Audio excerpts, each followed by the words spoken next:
Hello everyone, সকলকে স্বাগত জানিয়ে শুরু করছি আমাদের আজকের অঙ্ক। ক্লাস 8 কোর্সে দেখি 1.1-এর 5 নম্বর থেকে 8 নম্বর পর্যন্ত আমি অঙ্কগুলো করব। প্রথমে 5 নম্বরটা দেখো। আমাদের বাড়ির পাশে পাপিয়াদের আয়তক্ষেত্রাকার জমি আছে। এই আয়তক্ষেত্রাকার জমির দৈর্ঘ্য 48 মিটার এবং প্রস্থ 26 মিটার। পাপিয়ারা তাদের জমির চারিদিকে 4 মিটার ছেড়ে বাড়ি তৈরি করবে। হিসাব করে দেখি পাপিয়ারা কত বর্গ মিটার তাদের বাড়ি তৈরি করবে। তাহলে আগে আমি লিখে দিই এখানে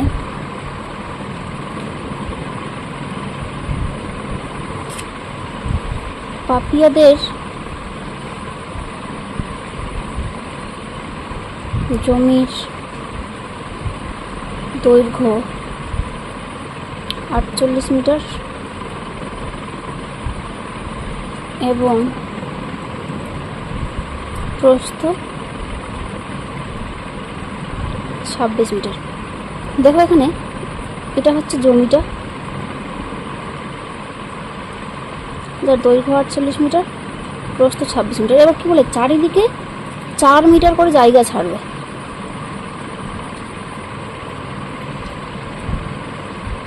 চার মিটার করে জায়গা ছাড়লে কত হবে? এদিকে 4 মিটার ছাড়ছে, এদিকে 4 মিটার ছাড়ছে, মানে এই 26টা হয়ে যাবে আমাদের 18।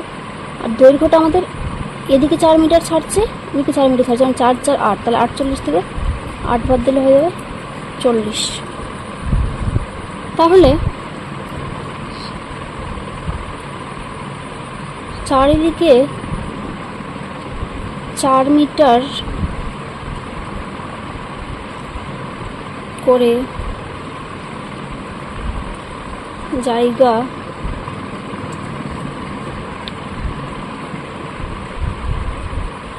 ছাড়লে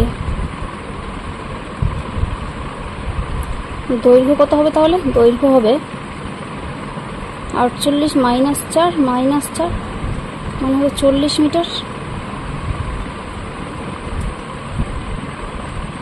এবং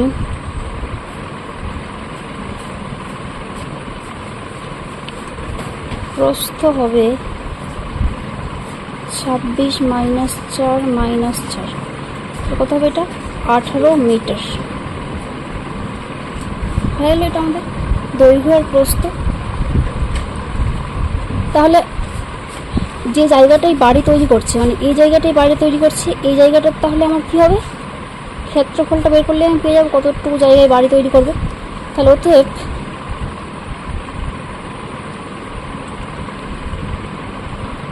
পাপিয়ারা বাড়ি তৈরি করবে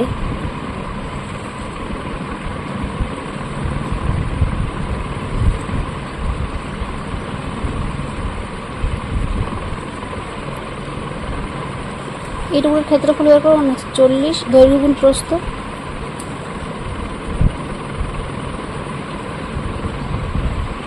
মানে 40 গুণ 18 বর্গ মিটারে হচ্ছে 720 বর্গ মিটার। হয়ে গেল আমাদের 5 নম্বর অঙ্ক। এবার আমরা 6 নম্বর অঙ্কটা করবো। 6 নম্বর অঙ্ক কি বলেছে দেখো। আমার ভাই দীপু একটি আয়তক্ষেত্রাকার কাগজের পুরোটাই ছবি এঁকেছে, যার দৈর্ঘ্য 15 সেন্টিমিটার এবং প্রস্থ 8 সেন্টিমিটার। তাহলে এ নাম্বার আমার কী বের করতে বলেছে? যদি দীপু আয়তক্ষেত্রাকার কাগজের প্রস্থ একই রেখে দৈর্ঘ্য দ্বিগুণ করত, তবে তার ছবির কাগজের ক্ষেত্রফলের কী পরিবর্তন হতো হিসাব করে লিখি।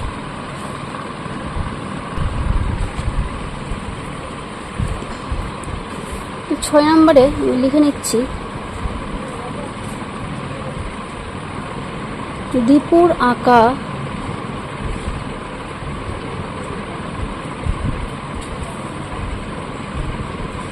ছবির দৈর্ঘ্য = 15 সেমি এবং প্রস্থ = 8 সেমি। তাহলে ক্ষেত্রফলটা কত হবে? তাহলে তো ক্ষেত্রফল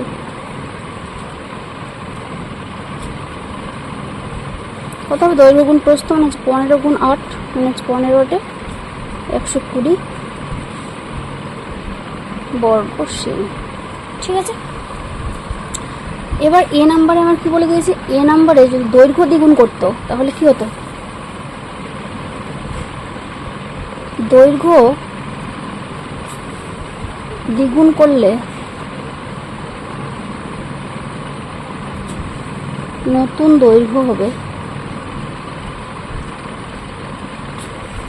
কত হবে তাহলে, আগে ছিল 15, ওর 2 গুণ মানে হবে 30 সেন্টিমিটার। প্রস্থ কিন্তু একই থাকছে, তাহলে তো ক্ষেত্রফল হবে, ক্ষেত্রফলটা কত হবে, দৈর্ঘ্য গুণ প্রস্থ। দৈর্ঘ্য হচ্ছে আমার 30 সেমি, প্রস্থ আমার 8 সেমি, 3 8 24 বর্গ সেমি। তাহলে এবার দেখো দৈর্ঘ্য পেলাম আমি 240 বর্গ সেন্টিমিটার। তাহলে আগের থেকে আমি কত পাচ্ছি, আগে ছিল 120, এখন হচ্ছে 2 গুণ 120 বর্গ সেমি। আমার দৈর্ঘ্য দ্বিগুণ করলে ক্ষেত্রফলটা আমার দ্বিগুণ হয়ে যাচ্ছে। তাহলে অতএব ক্ষেত্রফল, যেহেতু বলেছিল ক্ষেত্রফলের কিরূপ পরিবর্তন হবে, তাহলে ক্ষেত্রফল দ্বিগুণ হবে। হয়ে গেল। এবার বি নাম্বারে আমার কী বলেছে দেখো, বি নাম্বার, যদি দীপু তার ছবির কাগজের দৈর্ঘ্য একই রেখে প্রস্থ দ্বিগুণ করতো তখন তার ছবির কাগজের ক্ষেত্রফলের কী পরিবর্তন হতো। তাহলে এরকমভাবে আমি প্রস্থ দ্বিগুণ করলে নতুন প্রস্থ তাহলে হবে, প্রস্থ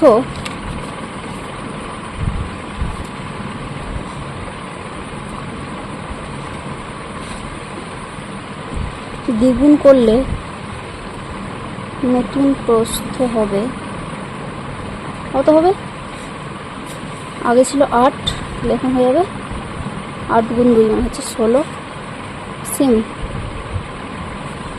হয়ে গেল এটা। তাহলে দৈর্ঘ্য কিন্তু আমাদের আগেরটাই থাকবে 15 সেন্টিমিটার। তাহলে ক্ষেত্রফল কত হবে, অর্থাৎ ক্ষেত্রফল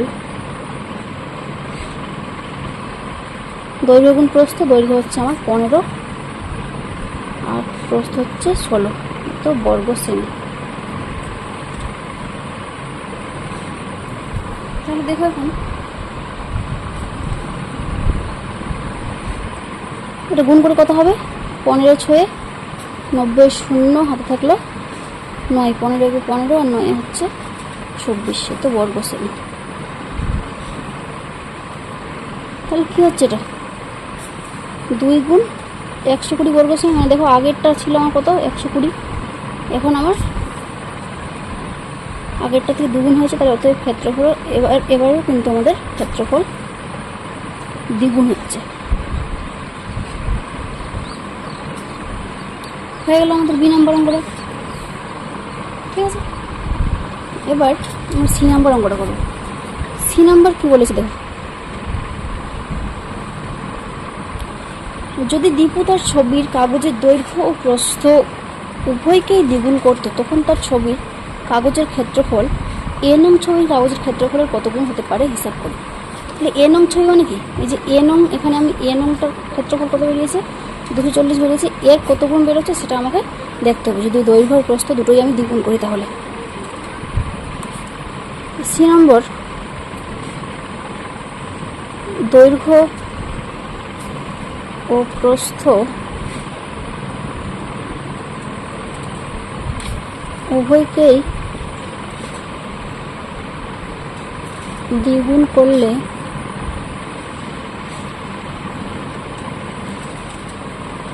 নতুন দৈর্ঘ্য হবে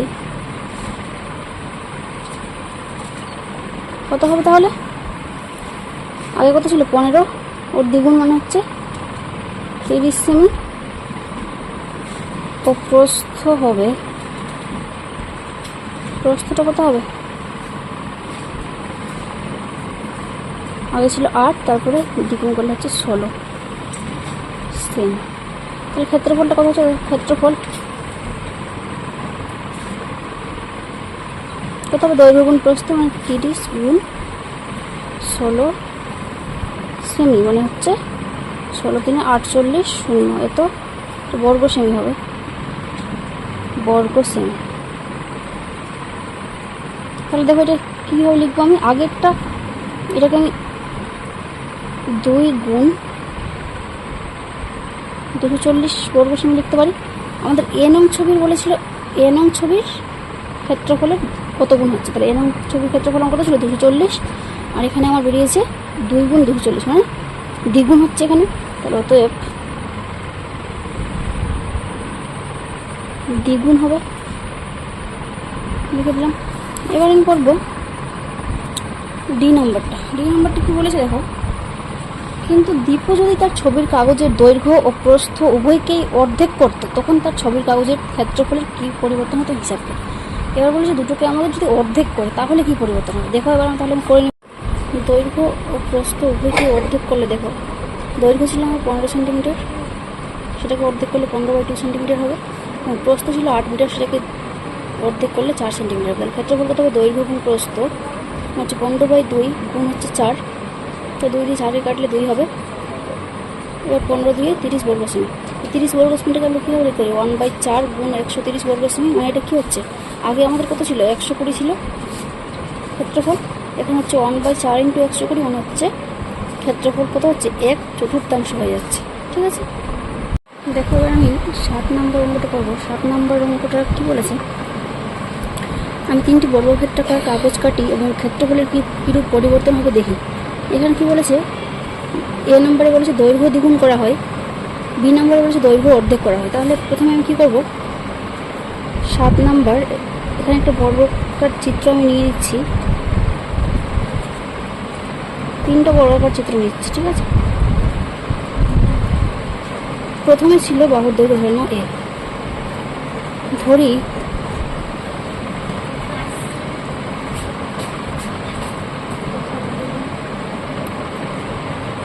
বর্গাকার চিত্রের বাহুর দৈর্ঘ্য এ একক, ক্ষেত্রফল কত হতে হবে, ক্ষেত্রফল ইকুয়াল টু a স্কোয়ার বর্গ একক। এবার এ নম্বরটা আমি করবো। এ নম্বরে কী বলে দিয়েছি, দৈর্ঘ্য দ্বিগুণ করা হলে ক্ষেত্রফলের কী পরিবর্তন হবে। তো দৈর্ঘ্য যদি দ্বিগুণ করি, দৈর্ঘ্য দ্বিগুণ করলে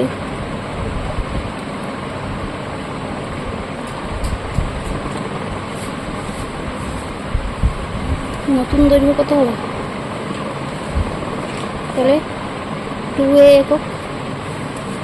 তাহলে অতএব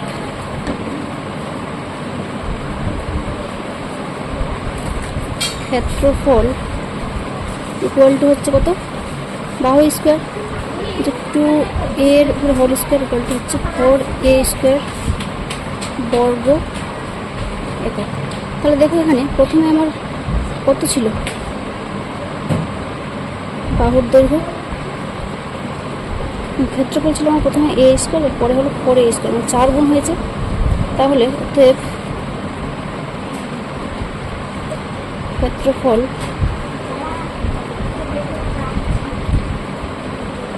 চার গুণ হবে, হয়ে গেল। বি নাম্বারটা কী বলেছে, বি নাম্বার বলেছে দৈর্ঘ্য অর্ধেক করা হয়। তো দৈর্ঘ্য অর্ধেক করলে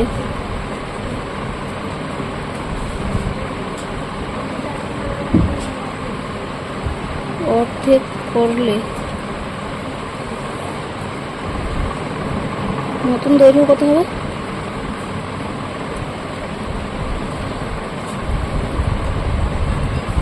a/2 একক। অতএব ক্ষেত্রফল কত হবে,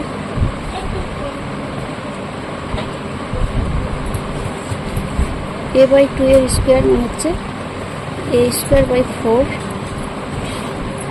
একক। এটা আমাদের হয়ে গেল। তাহলে হচ্ছে ক্ষেত্রফলটা কত হয়ে যাচ্ছে আগের থেকে, দেখো আগে ছিল আমাদের a², পরে কত হলো a²/4, মানে হচ্ছে ক্ষেত্রফল 1/4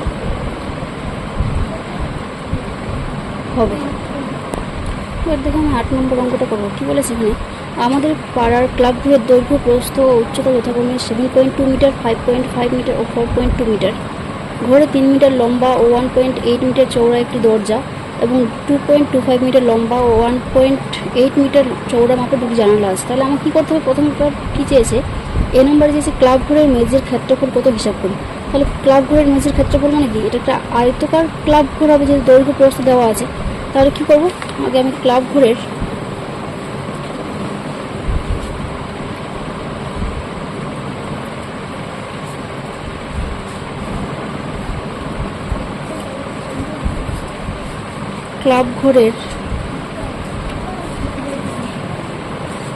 দৈর্ঘ্য ইকুয়াল টু হচ্ছে 7.2 মিটার,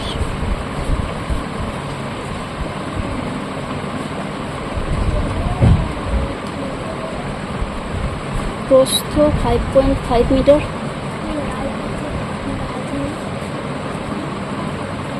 এবং উচ্চতা কত হচ্ছে 4.2 মিটার। এবার আমার কী চেয়েছে? আমার চেয়েছে ক্লাব ঘরের মেঝের ক্ষেত্রফল। অর্থাৎ মেঝের ক্ষেত্রফলটা কত হচ্ছে?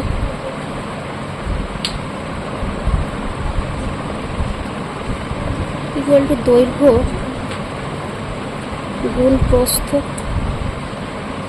মানে হচ্ছে দৈর্ঘ্য কত দেওয়া আছে? 7.2 ইন্টু 5.5 বর্গ মিটার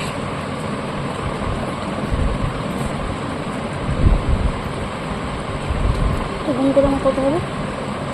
গুণ করে এটা হবে 39.6 বর্গ মিটার। একটা অ্যান্সার পেয়ে গেলাম আমি। আমার আর কি চেয়েছে এখানে চেয়েছে যে মেঝে সিমেন্ট করতে প্রতি বর্গ মিটারে 62 টাকা হিসাবে কত খরচ পড়বে তা হিসাব করি। দেখো, প্রতি বর্গ মিটারে মানে কি? 1 বর্গ মিটারে 62 টাকা খরচ পড়বে, তাহলে গোটা মেঝেটাতে সিমেন্ট করতে কত খরচ পড়বে ক্ষেত্রফল দিয়ে এটা গুণ করে দিতে হবে। অতএব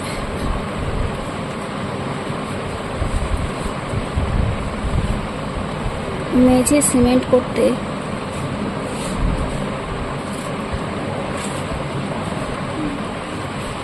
খরচ পড়বে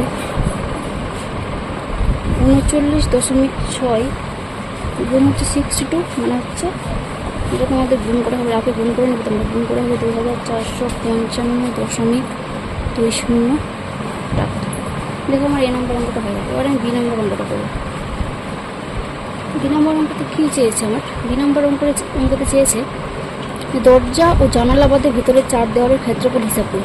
প্রথমে আমাদের কী করতে হবে? 4 দেওয়ালের ক্ষেত্রফলটা বের করতে হবে। সেখান থেকে দরজার ক্ষেত্রফল আর জানালার ক্ষেত্রফলটা বাদ দিলে আমরা 4 দেওয়ালের ক্ষেত্রফল পেয়ে যাবো।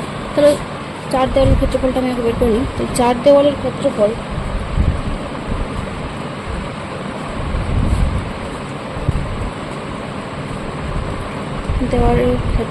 সূত্রটা হচ্ছে, ক্ষেত্রফল বের করার সূত্রটা হচ্ছে 2 ইন্টু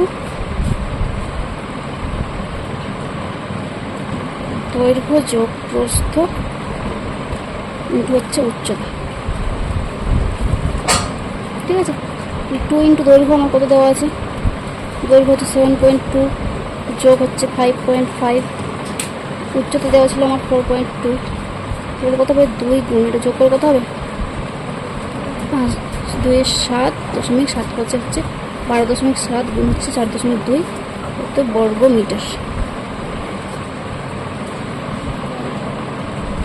ঠিক আছে, তাহলে এটা আমার পুরোটা গুণ করে এটা আমরা বসিয়ে দেবে। এটা গুণ করে হবে 106.68 বর্গ মিটার। এটা কিন্তু 4 দেওয়ালের ক্ষেত্রফল বেরোবে। তাহলে এবার আমি কী করতে হবে? জানালার ক্ষেত্রফল বের করতে হবে, দরজার ক্ষেত্রফল বের করতে হবে। প্রথমে আমি লিখে নিব এখানে দরজার দৈর্ঘ্য কত দেওয়া আছে? 3 মিটার। প্রস্থ কত দেওয়া আছে? প্রস্থ দেওয়া আছে 1.8 মিটার। তাহলে দরজার ক্ষেত্রফল কত হবে? দরজার ক্ষেত্রফলটা আমরা এখানে সহজেই পেয়ে যাবো। ক্ষেত্রফলের তো সূত্র আমরা জানি, দৈর্ঘ্য গুণ প্রস্থ। তাহলে হচ্ছে 3 ইন্টু 1.8 বর্গ মিটার। কত হবে এটা? 5.4 বর্গ মিটার। দরজার ক্ষেত্রফল পেয়ে গেলাম। এবার আমি জানালার ক্ষেত্রফল বার করবো। জানালার দৈর্ঘ্য কত দেওয়া আছে?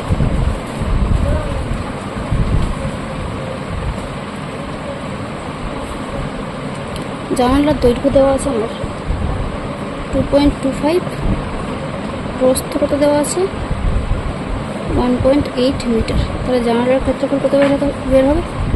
জানালার ক্ষেত্রফল তাহলে কত হচ্ছে দেখি। দৈর্ঘ্য গুণ প্রস্থ 2 × 2.5 ইন্টু হবে 1.8 বর্গ মিটার। এটা গুণ করে তোমরা রাখো, গুণ করে এটা বের হবে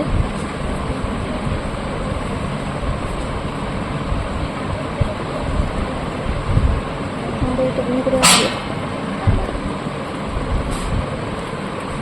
40.5 বর্গ মিটার। এটা দেখো এখানে বলে দিয়েছি, এখানে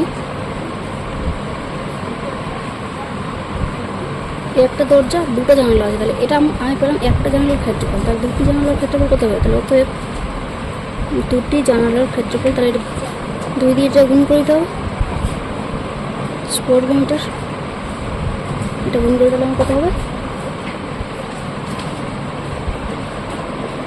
সরি, এখানে তো 1.8 ছিল, তো তাহলে এটা আমার হবে 40.05 হবে, 4.05। তাহলে এখানে সেম দশমিকটা এখানে হবে না, এখানে 4.05, তাহলে এটা গুণ করা হবে 8.1 বর্গ মিটার। তাহলে দেখো এখানে দুটি জানালার ক্ষেত্রফল আমি পেয়ে গেছি। তাহলে অতএব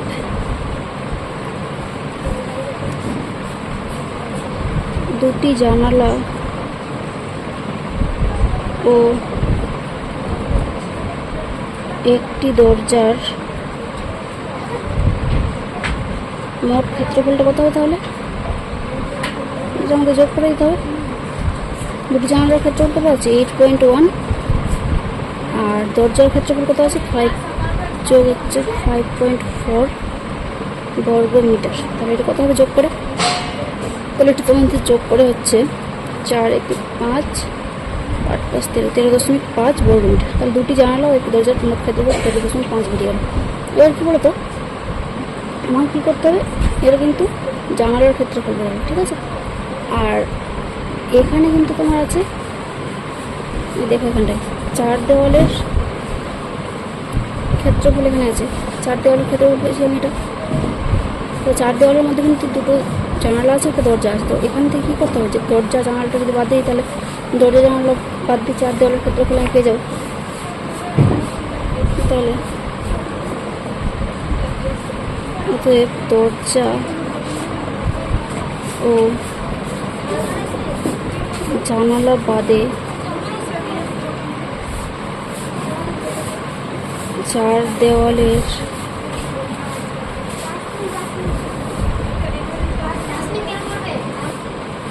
ক্ষেত্রফল, দরজা জানালা সহ 4 দেওয়ালের ক্ষেত্রফল আমি কত পেয়েছিলাম 106.68। এখান থেকে দরজা জানালার মোট ক্ষেত্রফলটা আমি বাদ দিয়ে দেবো।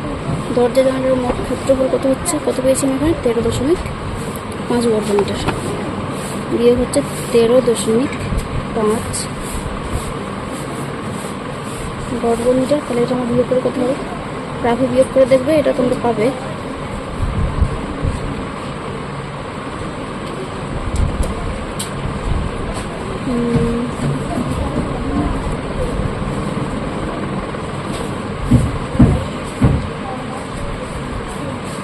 8, 6 থেকে 5 বাদ দিলে 1.6 থেকে 3 বাদ দিলে 3, এখানে 10 থেকে 1 দিলে হবে 9।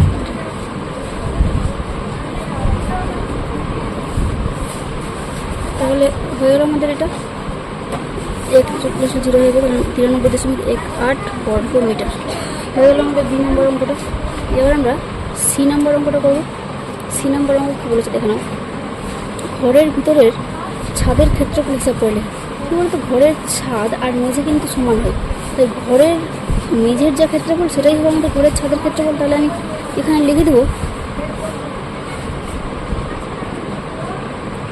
ঘরের ছাদের ক্ষেত্রফল কত হবে? তাহলে মেঝের ক্ষেত্রফলটা আমি কত পেয়েছিলাম দেখো, এখানে মেঝের ক্ষেত্রফল পেয়েছিলাম 39.6 বর্গ মিটার। তাহলে এটাই হবে আমার অ্যান্সার, 39.6 বর্গ মিটার। সি নাম্বার হয়ে গেল। ডি নাম্বারটা দেখো, ডি নাম্বার কী বলেছে, প্রতি বর্গমিটার 12 টাকা হিসেবে দরজা ও জানালা বাদে ঘরের ভিতরের দিকে 4 দেওয়াল ও ছাদ চুনকাম করতে কত খরচ পড়বে। তাহলে দরজা জানালা বাদ দিয়ে 4 দেওয়াল, সেটার ক্ষেত্রফলটাই আমাদের চুনকাম করতে হবে। তাহলে প্রতি বর্গমিটার 12 টাকা হিসেবে খরচ হলে দরজা জানালা বাদে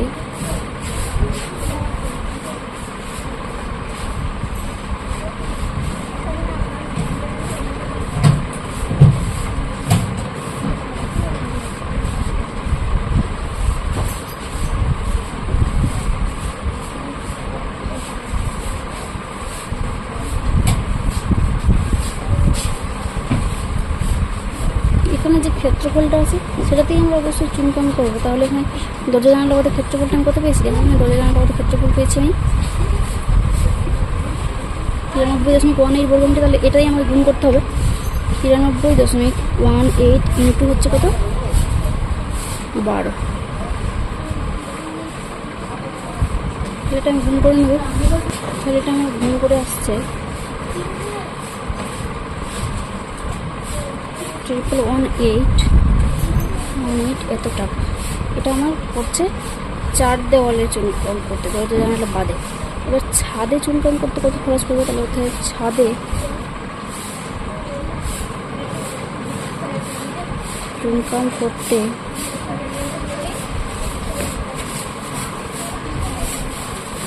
খরচ পড়বে কত হবে, এখানে ছাদের ক্ষেত্রফল করতে 39.6 62 টাকা করে 12 টাকা করে যদি খরচ পড়ে তাহলে কত হবে, এটা আমার গুণ করে নিতে হবে। তাহলে এটা এখানে গুণ করে হবে তাহলে 475.2 এত টাকা। দরজা ও জানালা বাদে 4 দেওয়াল চুনকাম করতে খরচ পড়েছে 1118.16 টাকা। ছাদে চুনকাম করতে খরচ পড়েছে 475.2 টাকা। মোট কত খরচ পড়েছে, তাহলে তো মোট খরচ পড়েছে দুটো আমার যোগ করে দিতে হবে, 1118.16 যোগ 475.2 এত টাকা। এই দুটো আমার যোগ করে কত হবে, 6 2 কে 3 8 + 3 হাত থাকলো 1 7 কে 8 9 4 কে 5 আর 1 এত টাকা। তাহলে আমাদের 8 অঙ্কগুলো হয়ে গেল। তাহলে আজকে আমাদের এত পর্যন্তই থাক, নেক্সট দিন আমরা আবার অঙ্ক করবো। ভালো লাগলে অবশ্যই লাইক করে দেবে এবং কোনো প্রবলেম যদি হয় তাহলে তোমরা অবশ্যই আমার কমেন্টে জানাবে।